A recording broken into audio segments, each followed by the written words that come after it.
Hello student, स्वागत है आपका यूकेएसएससी यूकेपीएससी अपडेट्स में।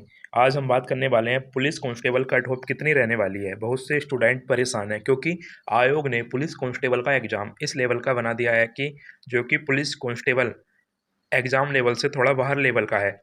आयोग पता नहीं बच्चों के साथ ऐसा क्यों कर रहा है। तो चलिए हम बात करते हैं पुलिस कांस्टेबल कट ऑफ को लेकर। बहुत से स्टूडेंट सोच रहे हैं कि कट ऑफ जाएगी आपकी 150 प्लस। ऐसा कुछ नहीं है, क्योंकि बहुत से स्टूडेंट जो पिछली पुलिस कांस्टेबल भर्ती थी उसके अकॉर्डिंग ये अनुमान लगा रहे हैं। लेकिन आपको यह भी तो देखना है कि जो पिछली पुलिस कांस्टेबल भर्ती थी उसमें 1500 पोस्टें थी, जिसमें कि बॉयज़ गर्ल्स दोनों ही शामिल थे। और इस बार जो पुलिस कांस्टेबल की वैकेंसी है यह है 2000 पोस्टों पर है, और इसमें केवल बॉयज़ ही शामिल हैं। और आपको यह भी ध्यान रखना है कि पिछला जो पुलिस कांस्टेबल का पेपर लेवल था वो आपने देख ही लिया होगा, इजी लेवल का पेपर था। और इस बार जो पुलिस कांस्टेबल का पेपर है यह आपने देख ही लिया होगा, इसको ग्रुप सी लेवल का तो हम कह ही नहीं सकते। और पिछली बार जो पुलिस कांस्टेबल में एग्जाम देने वाले स्टूडेंट की संख्या थी वो काफ़ी ज़्यादा थी। इस बार तो केवल 35,000 स्टूडेंट ने ही आपका एग्जाम दिया है। ऊपर से आपने क्वेश्चन पेपर लेवल देख ही लिया होगा कि किस लेवल का है। तो आप यह अनुमान लगाना छोड़ दीजिए कि कट ऑफ 150 प्लस जाएगी। ऐसा कुछ नहीं है, 35,000 स्टूडेंट हैं और पेपर लेवल बहुत बेकार लेवल का आयोग ने सेट किया है। इसको हम नहीं कह सकते कि पुलिस कांस्टेबल लेवल का ही एग्जाम पेपर है। तो जिन भी स्टूडेंट के 140 प्लस स्कोर हो रहा है वह तो सेफ जोन में है, और जिन स्टूडेंट का 140 माइनस से 3 या फिर 4 हो रहा है वह भी सिलेक्शन की पूरी पूरी लाइन में खड़े हैं। आपको अभी घबराना नहीं है, क्योंकि कुल 35,000 स्टूडेंट हैं और 2000 पोस्टें हैं। आपको पिछली भर्ती का कंपैरिजन नहीं करना है, क्योंकि मैंने देखा है बहुत से स्टूडेंट का 96 का फिजिकल है और उनका जो एग्जाम में स्कोर हो रहा है वही हो रहा है 50 से 55 के बीच। अभी तक यह कहने वाला कोई नहीं मिला है इस एग्जाम में कि उसका स्कोर 70 हो रहा है। सब 60 नंबर, 64 नंबर, 55 नंबर, 50 नंबर, यहीं तक के स्टूडेंट अभी हमको देखने को मिले हैं। तो जिन भी स्टूडेंट के 140 प्लस या 140 माइनस से 3 या फिर 4 नंबर का है तो वह अभी घबराए नहीं। आप सिलेक्शन की पूरी पूरी लाइन में 140 प्लस वाले का तो डन है। इस बार आप देख लेना। आपको मेरी बातें मजाक लगेंगी लेकिन यह सत्य है। अब बात करते हैं कि आपका एग्जाम अच्छा नहीं गया, अब आगे क्या करें। आयोग भी पता नहीं बच्चों के साथ ऐसा क्यों कर रहा है, क्योंकि अब कोई बोलने वाला तो रहा ही नहीं है, तो आयोग अपनी मनमर्जी चला रहा है। आपने उत्तराखंड अच्छा रखा, हिंदी भी चलो थोड़ी बहुत अच्छी रखी, लेकिन आपने जो रीजनिंग के 10 क्वेश्चन दिए उसमें से 4 से 5 क्वेश्चन तो आपने आउट ऑफ सिलेबस ही धर दिए। आपने कुछ देखा नहीं। और कंप्यूटर के जो आपने 5 क्वेश्चन दिए उसमें से भी आपने 2 से 3 क्वेश्चन आउट ऑफ सिलेबस कर दिए। मतलब जो इंजीनियरिंग लेवल जो आईआईटी स्टूडेंट करते हैं वो भी ऐसे क्वेश्चन सॉल्व नहीं कर पाएंगे जैसा कि आपने कंप्यूटर में पूछे हैं। अगर आपने उत्तराखंड पार्ट, हिंदी पार्ट और जीके पार्ट में अच्छे लेवल के क्वेश्चन सेट किए तो आपको इधर रीजनिंग में और कंप्यूटर में भी तो अच्छे लेवल के क्वेश्चन सेट करने चाहिए थे। बहुत से स्टूडेंट इन्हीं से बाहर होने वाले हैं एग्जाम में। उनको ये रीजनिंग और कंप्यूटर के 5 क्वेश्चन और जीके जीएस के जो कुछ क्वेश्चन हैं वो लेकर डूबने वाले हैं। मतलब आपने क्या औचित्य लगाया इसमें। अगर जिसने यह क्वेश्चन पेपर सेट किया है अगर उससे रीजनिंग के क्वेश्चन कराने लग जाएं या फिर कंप्यूटर के क्वेश्चन कराने लग जाएं, उससे खुद भी सोल्व नहीं होंगे।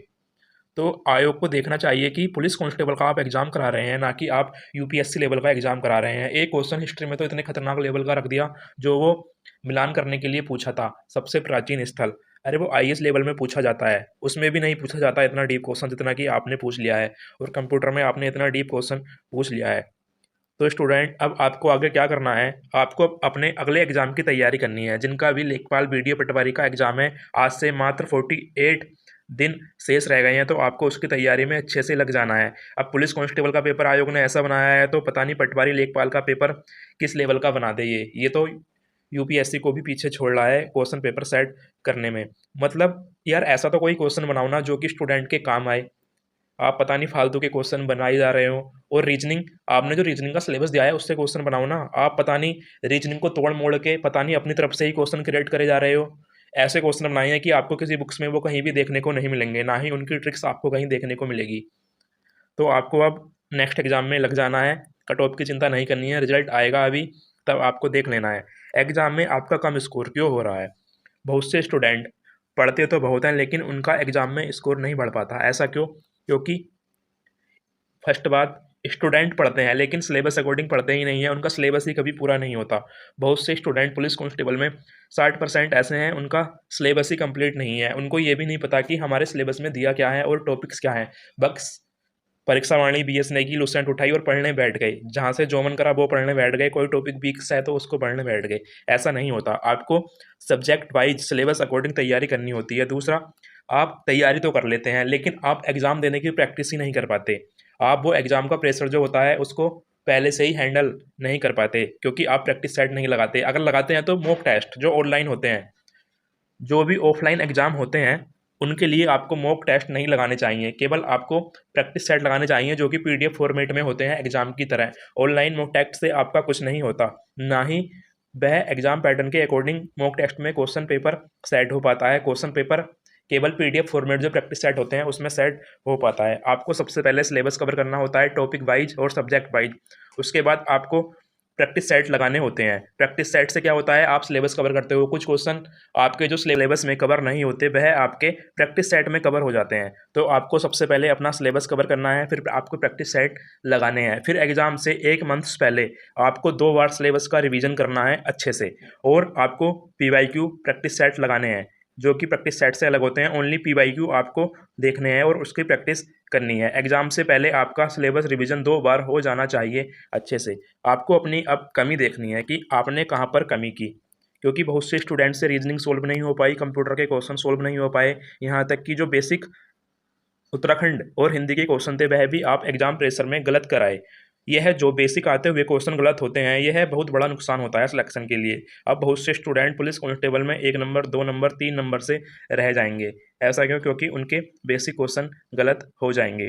तो आपको बेसिक क्वेश्चन गलत करने से बचना है, क्योंकि यह आपको सिलेक्शन से बहुत पीछे कर देते हैं। आपको अब नेक्स्ट एग्ज़ाम की तैयारी के लिए सबसे पहले सिलेबस पढ़ना है एक बार। एक दिन तो आपको सिलेबस पढ़ने में समझना है कि कौन कौन से टॉपिक्स दिए हैं और क्या दिए हैं। उसके बाद आपको subject wise, topic wise practice करनी है। उसके बाद आपको टॉपिक वाइज प्रैक्टिस सेट लगाने हैं। मॉक टेस्ट नहीं लगाने ऑनलाइन वाले, उससे तो बहुत नुकसान ही होता है स्टूडेंट का। ये मैं आपको अभी भी बोल रहा हूँ। आपको पीडीएफ फॉर्मेट में जो प्रैक्टिस सेट होते हैं वही लगाने चाहिए। इसलिए हम ऑनलाइन मॉक टेस्ट नहीं बनाते, ओनली प्रैक्टिस सेट करवाते हैं। उसके बाद आपको क्या करना है, आपको जो पिछले पीवाईक्यू क्वेश्चन पेपर हुए हैं आयोग के, वह आपको सोल्व करने हैं अच्छे से, क्योंकि पीवाईक्यू से भी डायरेक्टली क्वेश्चन देखने को हमको मिलते हैं। कट ऑफ की चिंता अब आपको छोड़ देनी है। अगर आप कट ऑफ के चक्कर में लगे रहे कि पुलिस कांस्टेबल की कट ऑफ कितनी जाएगी, क्या जाएगी, तो आप अपने दिन इसी में वेस्ट कर देंगे। क्योंकि अब केवल लेखपाल, पटवारी, बीडीओ, बीपीडीओ एग्जाम में 48 दिन शेष रह गए हैं, और जिन भी स्टूडेंट के 138 प्लस नंबर हो रहे हैं या 138 से माइनस 1-2 नंबर नीचे हो रहे हैं, वह अभी सिलेक्शन के पूरे चांस में है। आपको पिछली कांस्टेबल भर्ती मेरिट से कंपेयर नहीं करना है, क्योंकि उसमें 1500 सीट थी और 50,000 प्लस बच्चों ने उसमें एग्ज़ाम दिया था, 60,000 प्लस बच्चों ने उसमें एग्ज़ाम दिया था, और इस बार केवल 35,000 बच्चों ने एग्ज़ाम दिया है और इसमें पोस्टों की संख्या 2,000 है। और आपने पेपर लेवल देख ही लिया होगा, पिछले पुलिस कांस्टेबल का पेपर लेवल कैसा था और इस बार पुलिस कांस्टेबल का पेपर लेवल कैसा है। और आयोग को भी स्टूडेंट के बारे में सोचना चाहिए कि आप पता नहीं किस तरीके के क्वेश्चन पेपर सेट कर रहे हो। कंप्यूटर तो आपका पता नहीं सिलेबस से है भी या नहीं, उसमें आप पता नहीं न्यूमेरिकल पूछ रहे हो कंप्यूटर में। अरे भाई, न्यूमेरिकल पूछने का क्या मतलब? आप जो सिलेबस में दिया है बेसिक इंट्रोडक्शन पूछो ना कंप्यूटर का, जो कि कांस्टेबल के काम भी आए। और रीजनिंग में आप ऐसे क्वेश्चन पूछ रहे हो जिसमें ना ही तर्क लग रहा है, ना ही वितर्क लग रहा है, ना ही उसमें कोई ट्रिक काम कर रही है। मतलब कुछ भी कहीं से भी उठा के, और आप पूरी मैथमेटिकल रीजनिंग पूछ दे रहे हो। पहाड़ के बच्चे इतने मैथ कहाँ पढ़ते हैं कि जो मैथमेटिकल रीजनिंग सोल्व कर पाएँ। 100 में से एक भी बच्चा मुश्किल से होगा जिसके रीजनिंग में 10 में से 10 नंबर आएंगे। अगर कोई है तो वो कमेंट बॉक्स में कमेंट करे कि मेरे रीजनिंग में पूरे 10 में से 10 नंबर आ रखे हैं। ऐसे बहुत कम स्टूडेंट हैं। आप अपनी अब आगे की तैयारी में लग जाइए अच्छे से, syllabus according, topic wise, with practice set, PYQ, और एनालिसिस कीजिए कि आप एग्जाम में गलतियां कहाँ पर कर रहे हैं। मिलते हैं जल्दी ही नेक्स्ट अपडेट के साथ।